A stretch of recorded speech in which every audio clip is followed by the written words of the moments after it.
Hello, 9600. Today we're back with some more Castle Crashers. So, in the last episode, we were abducted by this strange alien ship, and you may notice a slight change in some of the equipment I'm using.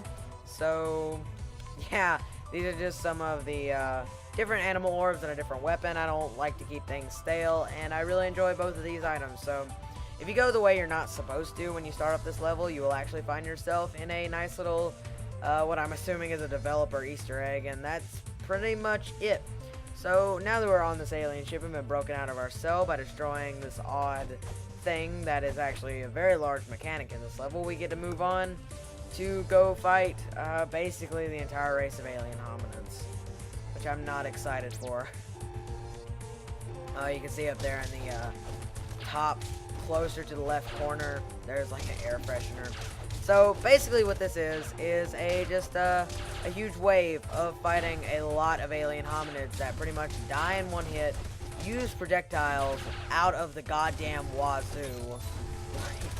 You wouldn't even fucking believe how many goddamn projectiles. But like I mentioned earlier, alien hominids do tend to drop a lot of money, so you won't be for naught. It's just if you mess this segment up and not die here, but if you mess up the segment after fighting these guys, which yes, like in all Castle Crashers, there is a segment after killing dudes, it's actually more of a pain in the ass than you would think, because as untime consuming as this may look, it actually does take up quite a bit of time, especially with this stage, because it's not supposed to be that long of a stage.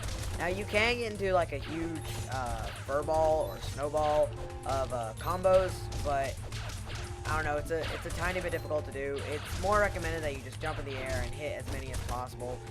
Use your jump magic if you have it, but other than that, really just watch after your health, because if you manage to lose track of how much damage you're taking, these alien hominids can really easily overpower you very quickly, which is odd sounding, but it shouldn't be too much of a problem. Like I said though, as long as you don't mess up this segment compared to the one after it, then you should be fine and get quite a bit of money. So I suppose in this time that I'm doing this, I should explain the animal orb and the weapon I've got. So compared to the last weapon I had and the last animal orb I had, last animal orb I have is actually one you get here. Since it's so unique, I might as well go ahead and show that off. I don't know though, because this segment is timed and I'm not sure. So also, if someone can tell me what that thing is, I'm pretty sure it's a Newgrounds shark, but I have no idea. So, breaking open this next cell, we get to see Beefy Hominid, which I'm pretty sure is the only time he gets referenced here, ever. So, he just breaks out of his prison cell, and the only seat in his prison cell is a toilet. I don't know why we didn't get a toilet. Apparently, they don't think humans can shit. There's a nice little toilet. So, like I mentioned earlier, this segment is timed. Now, if you go up in here and grab a animal orb I had earlier, there he is. So, you really don't want to waste any time with these alien hominids. Just hit them and run, because this is by far one of the most stressful sectors in the game. Also, you see there, I maneuvered that flawlessly, which really doesn't condemn what it actually does. The easiest way I've ever gotten through it is by jumping with your magic like that. So if you can't jump with your magic, then I would just recommend going in zigzags, because it makes the steam a lot harder for you to hit with. So anyway, back to explaining my animal orb and weapon. So my weapon does critical hits, which is pretty much the only appeal of it. It was used by the knights we were fighting in the swamp. Yeah, they were in the swamp area, I think. Have we gotten to that part of the game yet? I don't know. I know on my practice file I've gotten to the swamp, but I can't remember in comparison how long ago it was. Because for you guys, it's just like next episode, but for me, it's like been a few weeks. And I feel like I say that every episode nowadays. So yeah, you see, this weapon does pretty critical hits. Critical hits are actually one of the most unique elements in this game. And I know technically it's not an element, but it might as well be, because there's only about one element for each weapon, and still, like, even some of the more interesting weapons aren't even, like, they don't even come with a, there aren't that many I don't know what I'm trying to say here, hold on. there aren't that many elemental weapons in the game. Like, to what I understand, there's only one ice weapon in the game, and the only attributes it has is it's an ice sword, which is actually really powerful in my opinion, and I love using the ice sword. But I just feel like they should have added a few more like elemental weapons to the game. Like, I get there's elemental magic, but still, like, you would think something. So Scratchpaw back here, the kitty I have following me, that is my animal orb. He increases my strength and agility, which if you've been following me with this Let's Play thus far, you'll know my Green Knight isn't that fast. But something else that this weapon does is increase my agility, and so you'll notice I'm going a lot faster. Actually, so fast, in fact, that I'm catching up to this animal orb, which is really interesting because you can actually get this animal orb from him, and this is the only way to get it, is to catch up with him and steal his shit. So if you leave yourself in a sprint, you can very easily catch up to this guy and steal his zebra.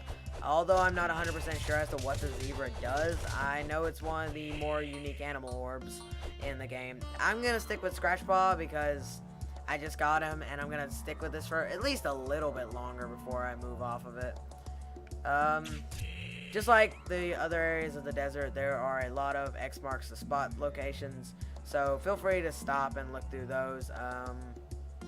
Not going to be going through all of them, so we're just going to continue on. If you want to know how to get Scratchpaw, if you have bombs, you can just blow this open, and he's actually right behind that door.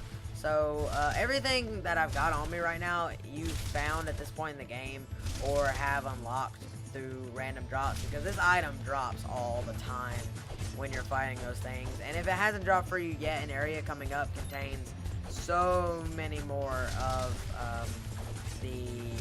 I can't remember their names. Oh shit. Okay, I don't want to deal with these beefy guys quite yet.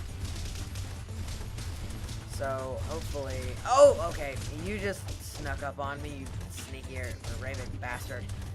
Sneaky raven bastard. I feel like that's a bit racy. I don't know. Maybe it is. I've never heard a stereotype of Arabic people being sneaky. I think it was Jews are sneaky in the stereotype. So, I fucking don't even know. Alright, so now we can continue on to the sandcastle, which is, yes, that's the area, the name. And with typical shitty 3D Castle Crashers, 2D, 3D rendering, fuck shit, we have these huge sand pillars that we have to deal with when we're fighting that obstruct the entire screen. And Behemoth, if you're listening, which I highly, highly doubt you are, but if you are, word to the wise, make in Castle Crashers 2 or whatever next similar project you have to Castle Crashers, make these see-through. It's pretty, we understand. It's really cool graphic design, but this is unnecessary. The fact that I can't even see my character right now is completely unnecessary.